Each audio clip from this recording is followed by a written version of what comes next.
जय गुरु जी, संगत जी गुरु जी की कृपा, गुरु जी की आशीर्वाद से आज का सत्संग बहुत ही प्यारा है, बहुत ही ब्लेसिंगफुल है। आज हम सब यहाँ गुरु जी की कृपा, उनकी गुणगान और उनके चमत्कारों की उस अमृत धारा में डुबकी लगाने आए हैं, जो डूबते हुए को पार लगाती है, टूटे हुए को जोड़ती है और अंधेरे में प्रकाश दिखाती है। आज का सत्संग एक बहुत ही ब्लेस संगत का है। एक ऐसी अनुभूति जो हर उस दिल को छू जाएगी, जो दुख है, जो निराश है, जो रास्ता भटक गए हैं। आज का सत्संग बहुत ही ब्लेसिंगफुल है। अंत तक सुनिएगा, ध्यान से सुनिएगा, पूरा सुनिएगा और शुक्राना कीजिएगा गुरुजी महाराज का कि वो घर बैठे आपको इतना ब्लेसिंगफुल सत्संग सुनवा रहे हैं। इसके अलावा अगर आप भी अपने अनुभव सत्संग शेयर करना चाहते हैं तो हिंदी में साफ राइटिंग में आप अपना सत्संग लिखकर हमारी जीमेल आईडी पर सेंड कर सकते हैं, ताकि आपके द्वारा सुनाए गए सत्संग से जो भी गुरुजी महाराज की नई जुड़ने वाली संगत होगी, उन्हें गुरुजी के कल्याण, महिमा, अनुभव के बारे में ज़्यादा से ज़्यादा पता चलेगा। सत्संग आपको पसंद आए तो आप इसको लाइक कीजिए, चैनल को सब्सक्राइब कीजिए, वीडियो को शेयर ज़रूर कर दीजिएगा और बेल आइकन दबाना बिल्कुल भी नहीं भूलिएगा। जब भी कोई लेटेस्ट सत्संग आएगा उसका नोटिफिकेशन आपके पास आएगा। तो चलते हैं गुरुजी महाराज के सत्संग की ओर। सत्संग शुरू करने से पहले करते हैं गुरुजी का मंत्र जाप। ओम नमः शिवाय, शिव जी सदा सहाय। ओम नमः शिवाय, गुरुजी सदा सहाय। जय गुरुजी संगत जी सबसे पहले गुरुजी महाराज के चरणों में कोटि कोटि नमन। सारी संगत जी को जय गुरुजी। आज मैं गुरुजी महाराज का शुक्राना सत्संग आप सभी के साथ शेयर कर रही हूँ।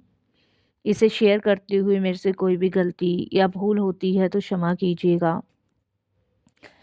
मैं संगत जी दिल्ली के एक छोटे से घर में रहती हूँ। भगवान की कृपा से 2 छोटे बच्चे भी हैं। मेरा जीवन बाहर से देखने में बहुत सामान्य लगता था, लेकिन अंदर से सब कुछ जीवन में टूटा हुआ था। संगत जी हस्बैंड की नौकरी चली गई थी और आप सभी जानते हैं जब पति की नौकरी चली जाती है तो घर की स्थिति कैसी हो जाती है। हर एक चीज़ रुक जाती है संगत जी, हर एक चीज़। और जब घर में पैसे नहीं होते हैं किसी भी चीज़ के,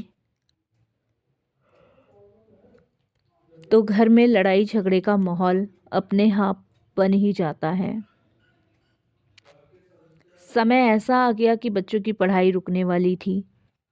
घर में बीमारी ने एकदम से डेरा डाला और मैंने देखा है संगत जी, जब मुसीबत आती है ना तो कह के नहीं आती। मुसीबत बिना कहे कहीं से भी आ जाती है और ऐसी कंडीशन में, ऐसे समय में उस टाइम समझ नहीं आता है कि क्या किया जाए और क्या नहीं किया जाए। उस टाइम बस ऐसा लगता है जैसे मानो सब कुछ खत्म हो गया, सब कुछ टूट गया, सब कुछ बिखर गया। मैं बहुत दुखी और परेशान हो चुकी थी। भोलेनाथ से सिर्फ एक ही प्रार्थना करती थी कि इनकी नौकरी लग जाए और घर का माहौल ठीक हो जाए। हर सुबह संगत जी कुछ ना कुछ बुरा ही सुनने को मिलता था और मैं भोलेनाथ से यही कहती थी कि हे प्रभु, हमने ऐसा क्या किया कि इतनी तकलीफ़ हमें मिल रही है, इतना दुख हमें मिल रहा है, इतनी परेशानी हमें मिल रही है। लेकिन भगवान भोलेनाथ, वो जो अंतर्यामी हैं, घट घट के वासी हैं, जिन्हें सब कुछ पता है, जिनसे कुछ भी नहीं छुपा है, वो उत्तर नहीं देते थे। धीरे धीरे हस्बैंड से झगड़े बहुत बढ़ते चले गए। उन्होंने मुझसे बोलना बंद कर दिया। मैं तो संगत जी हंसना भूल गई और खुद को सबसे अलग समझने लग गई और सबसे अलग कर दिया। क्योंकि मेरा परिवार एक ऐसे अंधेरे में डूब गया जहाँ से कुछ चीज़ें सही करने का रास्ता ही नज़र नहीं आ रहा था। हर रास्ते में इतनी रुकावट, इतनी परेशानी, इतना दुख कि मानो कहाँ कौन सा मार्ग देखूं, कहाँ कौन सा रास्ता देखूं, कुछ समझ नहीं आ रहा, कुछ भी नहीं समझ आता था। एक दिन संगत जी मैं सब्जी लेने बाहर गई थी। रास्ते में एक छोटी सी दुकान पर एक गुरुजी का स्वरूप लगा हुआ था और उस स्वरूप के नीचे लिखा था, जय गुरुजी महाराज, सत्संग आज शाम 7 बजे। मैंने उस स्वरूप के नीचे उस पोस्टर को पढ़ लिया। पढ़ने के बाद मेरे दिल में कुछ हल्का सा कंपन हुआ और मेरे मन से आवाज आई कि आज मुझे यहाँ जाना चाहिए, बिल्कुल जाना चाहिए। और संगत जी मैं नहीं जानती थी क्यों, पर उस दिन मैंने निश्चय किया कि मैं उस सत्संग में ज़रूर जाऊंगी। शाम को संगत जी मैं वहाँ पहुँची। जैसे ही मैंने गुरुजी का स्वरूप देखा तो मेरी आंखों से अपने आप आंसू बहने लगे। मुझे ऐसा लगा जैसे कोई कह रहा है, तू अकेली नहीं है, मैं तेरे साथ हूँ। और मुझे ये चीज़ वहाँ महसूस हुई। सत्संग शुरू हुआ। गुरुजी के शब्द वाणी में इतनी करुणा थी और इतनी शक्ति थी कि संगत जी जो मुझे याद आ रहा था वो बोझ अपने आप मेरे सिर से उतरता जा रहा था। संगत जी एकदम से उस शब्द में एक लाइन आई, जो मुझे याद करता है मैं उसका बोझ अपने सिर पे ले लेता हूँ, जो टूट चुका होता है उसे मैं जोड़ लेता हूँ। ये शब्द सीधे संगत जी मेरे दिल में उतर गया। मैंने मन ही मन वहाँ गुरुजी का धन्यवाद किया और मन से एक बात निकली कि गुरुजी अगर आप सच में हो तो मेरे पूरे परिवार को बचा लो। मैं आपसे कोई चमत्कार नहीं मांग रही, मैं आपसे कुछ धन दौलत नहीं मांग रही, बस मेरे घर में शांति बनाए रखो। उस रात जब मैं घर लौटी तो संगत जी मेरा मन बहुत हल्का हुआ। मेरे चेहरे पर पहली बार कई महीनों की मुस्कान लौट कर आई। संगत जी उस दिन पति ने भी पूछा, आज बहुत अलग सी लग रही हो। मैंने उनको कहा कि आज मैं गुरुजी के सत्संग में गई थी, बहुत अच्छा लगा वहाँ पे। मेरे हस्बैंड ने इस बात पे कोई प्रतिक्रिया नहीं दी, लेकिन उनके दिल में कहीं ना कहीं एक बीज बोया जा चुका था। अगले दिन घर का वातावरण थोड़ा शांत होने लगा। घर में झगड़े कम हुए, बातचीत नहीं करते थे लेकिन कल रात से बातचीत करने लगे। ये गुरुजी की संगत जी पहली कृपा थी, बिना दिखाए, बिना बताए। लेकिन जीवन की परीक्षा भी बाकी थी संगत जी। एक दिन मेरे पति के सीने में बहुत तेज दर्द हुआ।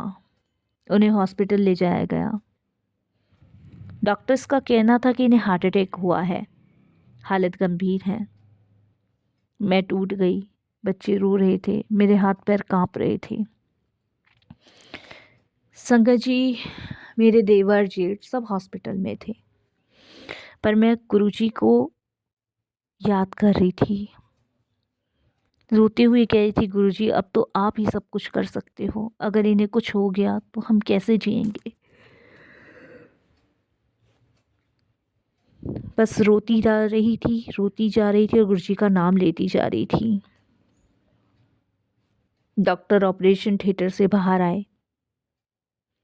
उन्होंने कहा, हमें खुद समझ नहीं आ रहा, लेकिन अचानक मरीज की हालत में सुधार हो गया है। जो नस ब्लॉक थी वे अपने आप खुल गई।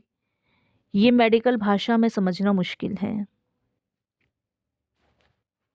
मैं तो संगत जी रो पड़ी।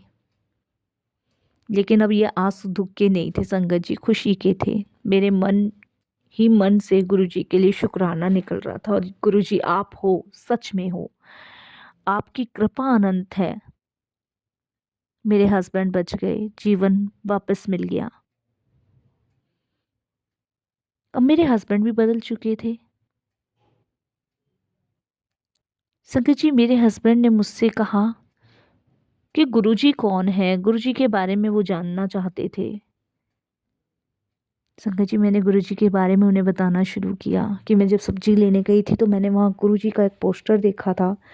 शाम 7 बजे सत्संग था तो मैं वहाँ गई थी। मेरे पति ने और मैंने दोनों ने मिलकर गुरुजी की आरती करनी शुरू की। रोज गुरुजी का नाम लेने लगे। संगत जी, हम गुरुजी को खाना खाने से पहले भोग लगाने लगे।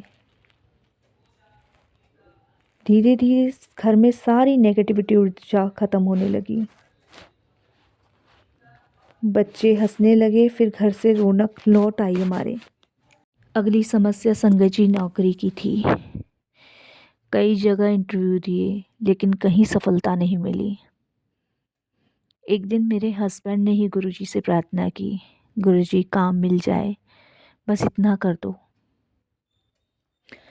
और संगत जी देखिए, एक दिन मेरे हस्बैंड के पुराने दोस्त का फ़ोन आया। उसने मेरे हस्बैंड को कहा कि तू काफ़ी समय से काम ढूंढ रहा है, हमारे यहाँ एक पद खाली है, क्या तू करेगा काम।